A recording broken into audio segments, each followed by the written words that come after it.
안녕하세요. 대단히 반갑습니다. 수필을 읽어주는 남자 자한형 이종수입니다. 이번 시간은 175번째 시간으로 KFC 할아버지의 도전이란 수필을 읽어드리도록 하겠습니다. KFC 할아버지의 도전.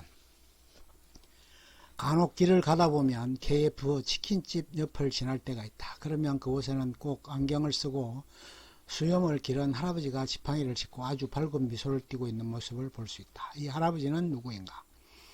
이분이 1009번째의 기적이라는 것을 이룬 커넬 샌더스라는 분이다. 그는 1890년 인디아나주 헬리빌이라는 조그만 마을에서 태어났다. 3남매의 장남이었다. 6살에 아버지를 잃었다. 어머니가 공장에 다니는 동안 동생들을 돌봐야 하는 가장이 되었다. 7살이 되자 웬만한 요리는 다 할 줄 알게 되었다.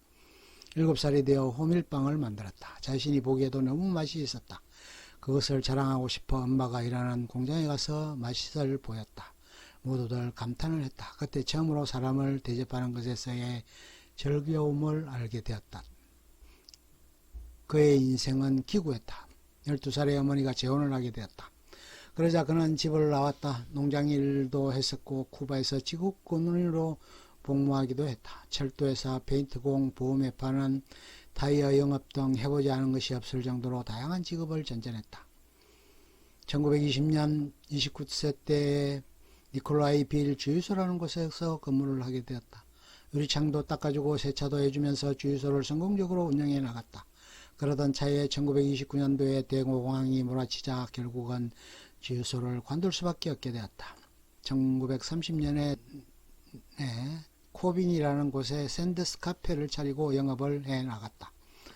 아주 불티나게 팔려나가는 상황이 되어 1935년에는 주지사에게 명예대령으로 추앙되기도 했다. 그것은 자기를 주는 것이라든가 기사 칭호를 명예직으로 부여하는 것과 비슷한 것이었다.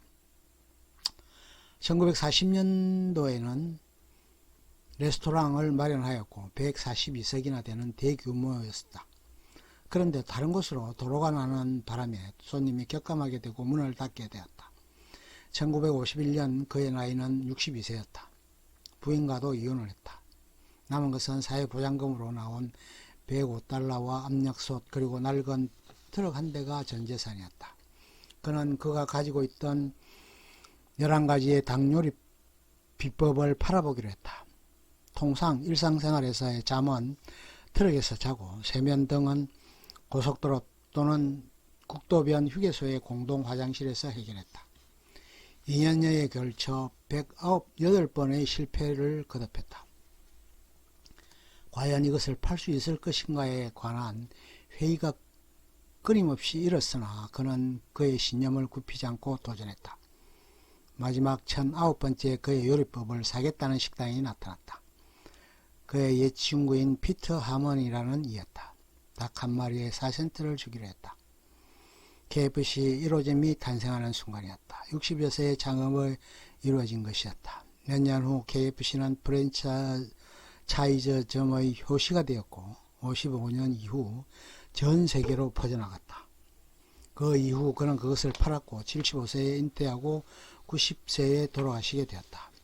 한창 인기를 끌고 있던 것이 동기유발의 유명한 동영상 자료로 접하게 되는 것이 그의 1009번째 기적이라는 것이었다. 5분 정도 소요되는 것으로 함축적으로 그의 일생이 담겨져 있다. 끝까지 자신에 대한 믿음을 포기하지 않았고 자신의 신념을 관철시키기 위해 진력을 다했던 것에서 감동이 있었다. 무일푼으로 최악의 상황에서 혈혈단신의 몸으로 아무런 가진 것도 없이 그렇게 꿋꿋하게 자신의 뜻을 이루기 위해 노력했던 이에게서 진한 감동이 몰려오지 않을 수 없었다. 그가 남긴 말을 음미해보자. 훌륭한 생각을 하는 사람은 많지만 행동으로 옮기는 사람은 드물다. 나는 결코 포기하지 않는다. 대신 무언가를 할 때마다 그 경험에서 배우고 다음번에는 더 잘할 수 있는 방법을 찾아냈다. 나는 녹이 슬어 사라지기보다는 다 따라 빠진 후 없어지리라. 사람이 살아가면서 가장 필요한 것 중 으뜸이 되는 것이 무엇이냐고 묻는다면 살아가고자 하는 의지라고 말하고 싶다. 그것이 없으면 죽어있는 시체나 다를 바가 없는 것이다. 생애의 의지가 없을 때는 이 1019번째 기적을 보며 생에 대한 의지를 일깨울 수 있을 것이다. 희망을 볼 수 있고 의지를 불태울 수 있다. 이렇게 무일푼으로 나락에 떨어졌던 60대의 할아버지도 끊임없는 도전을 통해 성취를 이끌어냈는데 이보다 더 나은 조건과 상황에 처해진 이로서는 너무 부끄럽지 않은가 반성해야 할 것이다. 어떤 것을 뛰어넘어 무엇보다 살아야겠다는 확신과 의지를 바탕으로 할 때만이 인생은 가치가 존중되는 것이고 보람된 인간의 정명을 온전하게 할 수 있을 것이다. 여담으로 들려오는 커넬 샌더스의 저주에 관한 얘기가 전해진다.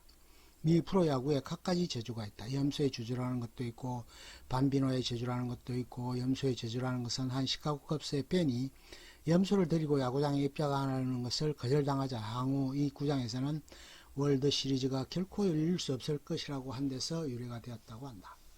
밤비노의 저주는 베이비루스가 뉴욕 양키스에서 다른 곳으로 옮겨가자 그것에 빗대어 결코 월드 시리즈에 나가지 못할 것이라고 한 데서 촉발이 되었다고 한다. 마찬가지로 일본 프로야구에 이 커넬 샌더스의 저주가 있다.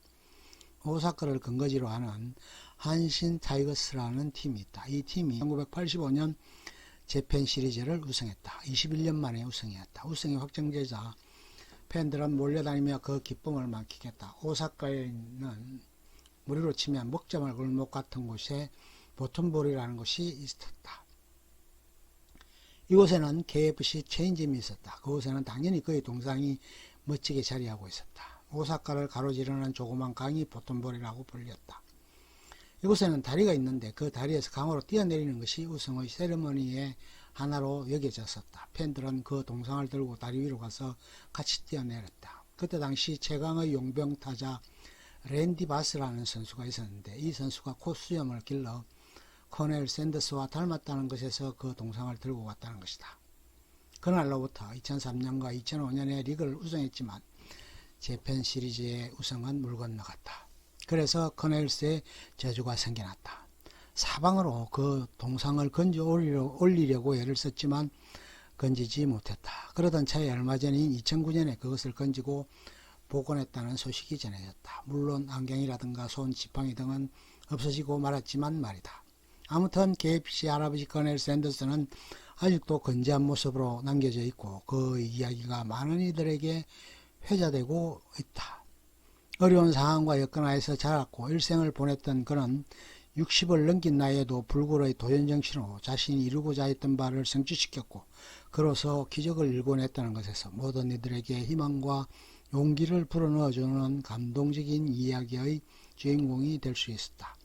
그의 이야기는 삶에 지쳐있는 이들에게 활력소가 되고 있으며 용기와 희망을 불어주는 불씨 역할을 톡톡히 하고 있는 것이 아닐까 여겨진다. 끝. 좋으면 좋아요, 구독 눌러주세요. 감사합니다.